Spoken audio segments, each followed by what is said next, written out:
చింతలపూడి జన ప్రభంజనం అయింది. ఈ సభ చూసిన తర్వాత నిశ్చింతగా చెబుతున్నా, గెలుపు మందే.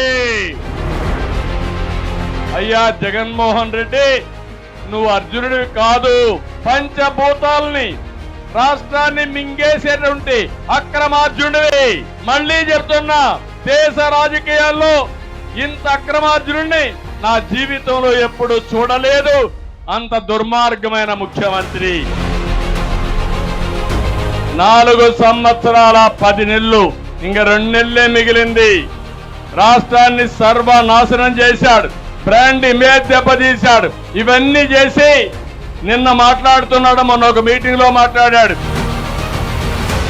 ఏదో ఇంటర్వ్యూలో ఒక మాట మాట్లాడుతూ, నేను చాలా హ్యాపీగా దిగిపోతా, నాకేం నష్టం లేదు అని మాట్లాడే పరిస్థితికి వచ్చాడు. నేను ఒకటే చెప్తున్నా, మీరు దిగిపోవడం కాదు, మిమ్మల్ని ఇంటికి పంపేయడానికి ప్రజలు సిద్ధంగా ఉన్నారు. చింతలపూడి సభ ద్వారా పిలిపిస్తున్నా, 175 సీట్లకు 175 గెలవాలి.